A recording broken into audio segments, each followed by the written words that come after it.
What's up everybody, Extramillion here once again with Totally Sick Final Fantasy VII Edition, and in this episode we're going to get right into it with a boss fight over the huge materia in Rocket Town. This fight is with one of the Turks, Rude. This fight is actually really easy. All you really need to do beforehand in preparation is make sure that Sid, since he is the survivor of this fight, make sure that he has the sadness status effect on him, but no one else does. That will ensure that you don't have to heal him as much, and it'll ensure that everyone else takes more damage than him so that they die quicker. Pretty much the easiest part of this fight you already saw. Have Cloud use Cross Slash to paralyze Rude, and then use Magic Breath to get rid of those two guys that Rude has with him. Then use Magic Hammer to completely get rid of his magic. This fight is actually so easy, in fact, that I forgot to cast Big Guard on myself. I also forgot to cast Magic Hammer a third time to completely take away his MP, because as you'll see, he does an attack that kills Cloud and does quite a bit of damage to Sid, that Grand Spark. But all in all, he's not too tough.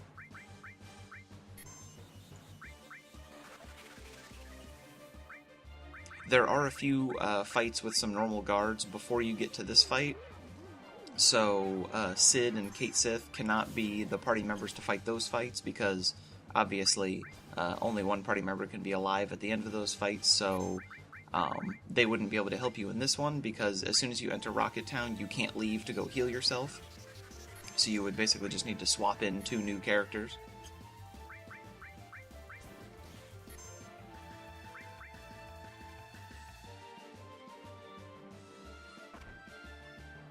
So now that everyone is dead, we will just attack with Sid and end this incredibly easy fight with Rude.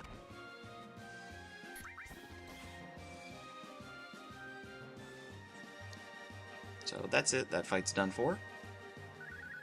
Then we'll go into Sid's rocket that Shin-ra has apparently been planning to load huge materia into and then shoot it at Meteor. A weird thing about this is that you can actually steal the huge materia from the rocket when you escape in the little escape pod, and the FMV cutscene doesn't change. The explosion is still just as big as if you hadn't stolen the huge materia. Also, I'm pretty sure it's physically impossible for the rocket to take off like this, especially since it's so close to the city and it would pretty much incinerate everyone that was right there.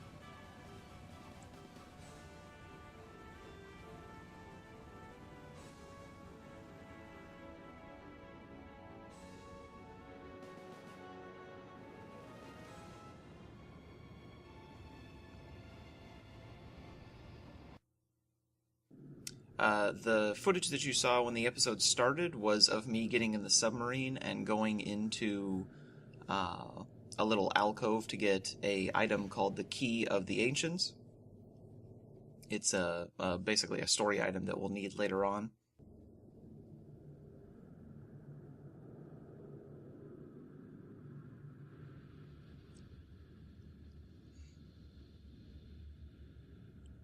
So as you can see, you have escaped, and Shinra's rocket plan fails. Meteor is not destroyed. So, without knowing what to do next, everyone heads back to Cosmo Canyon to see what Bugenhagen has to say. If you had been collecting all of the huge materia up to this point, Bugenhagen will have them sitting in his observatory, and you can get some extremely powerful materia from them.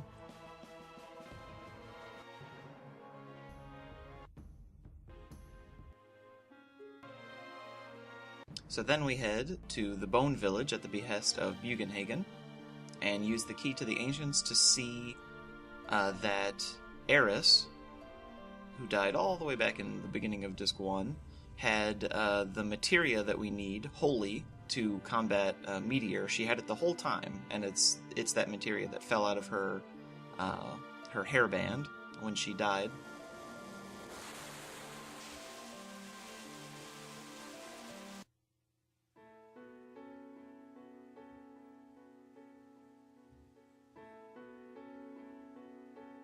But before we can do much else, we get accosted by Diamond Weapon.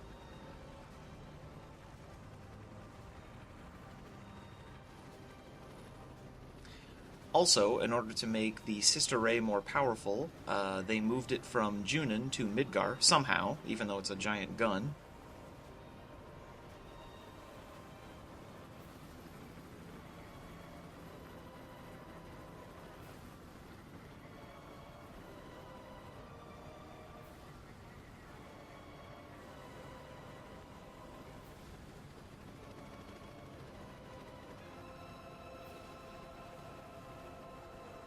The reason they moved it to Midgar is so that they could use all of the Mako energy to basically penetrate the huge force field that's around the northern crater that Sephiroth created.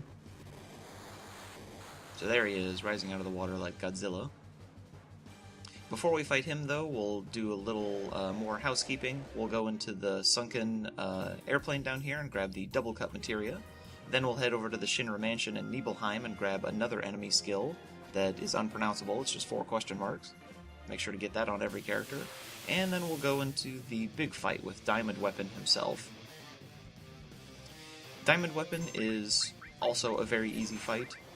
Just cast Big Guard at the beginning so that you can get your protection up. And once you use Sense on him, you'll see that he has 30,000 HP.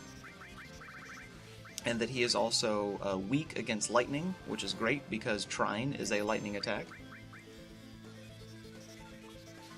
Trine will do around 800 to 900 damage each time, so you pretty much only have to use it about 30 times. As you can see from that sense, he also has 30,000 MP, so you should always use Magic Hammer and never have to run out of MP to heal yourself or cast various magic spells.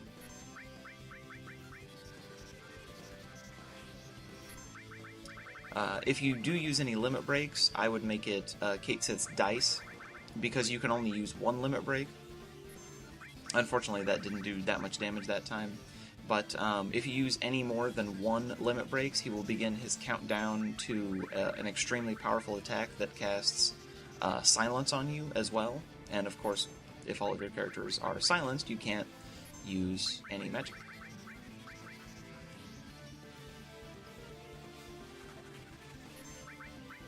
So basically this fight is cast Trine a whole bunch of times, and White Wind to heal yourself, and then cast Big Guard when it runs out. Because his attacks without Big Guard on do quite a bit of damage.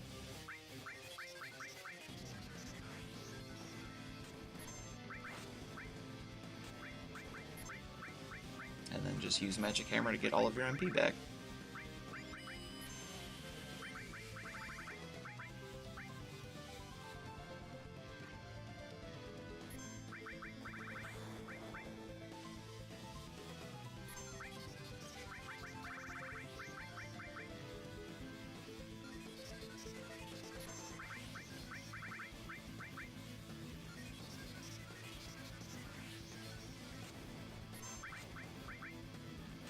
Now, his little stomp attack that he just did right there to Sid, that attack is sort of problematic because, obviously, we want to end this battle with only 1 character left alive.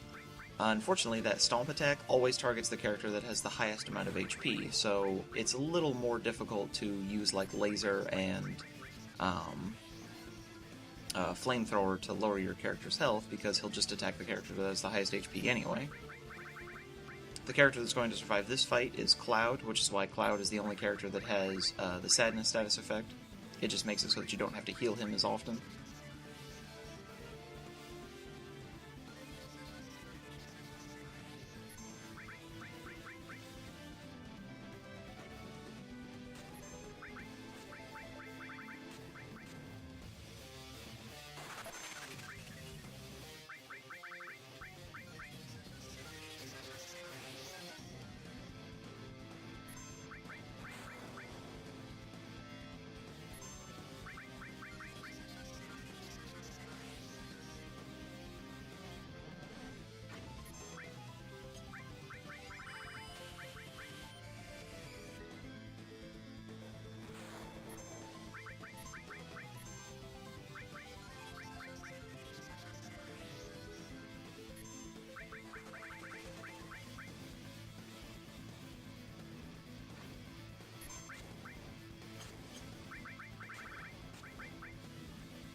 Also, I should mention that if anyone is looking for any more updates, I will probably not post what I'm doing, or say what I'm doing in any actual videos, just because, you know, no one really cares if I say that, oh, it took me a long time to upload a video if you're watching this like 2 years later down the road, so to you it's instantaneous. So I've decided to actually step into the 21st century, and I got myself a Twitter account, so if anyone's interested in that, the link to that will be in the title bar of my channel banner. There's also a Google Plus icon in there, but you can ignore that since I'm pretty sure no one uses that.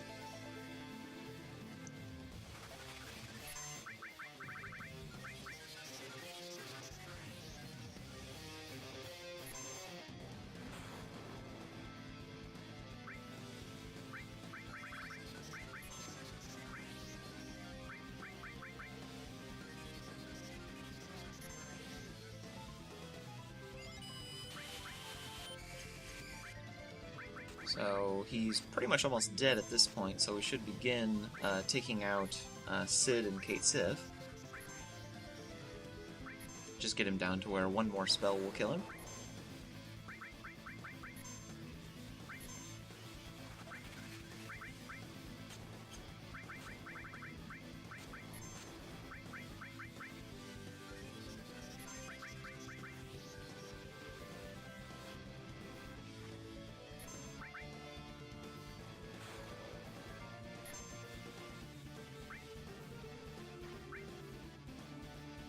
I think what I decided to do at the end of this fight was to move the two characters that I'm not going to use into the front row, and then just have Cloud defend, so that they would be easier targets.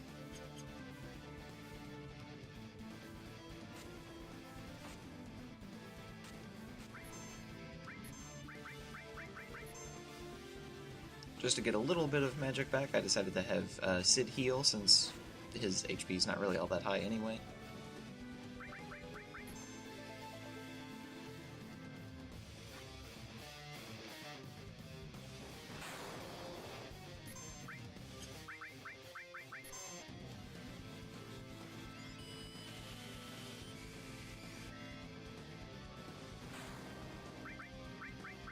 So once he's toast, you can just cast Trine and end the battle.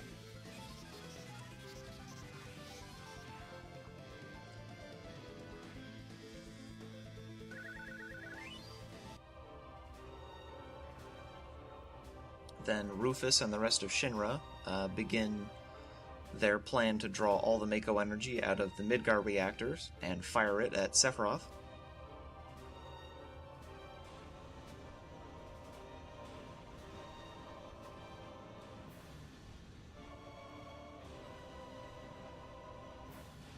This kind of reminds me of the intro to 20th Century Fox.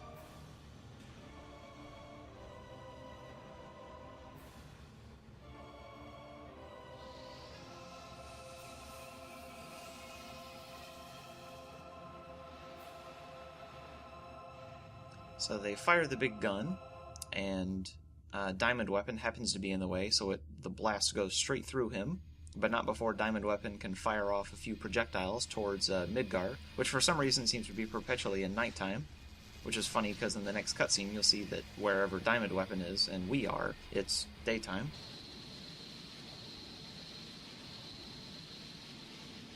The blast hits Rufus, but if anyone's ever seen Advent Children, you'll know that he definitely survives.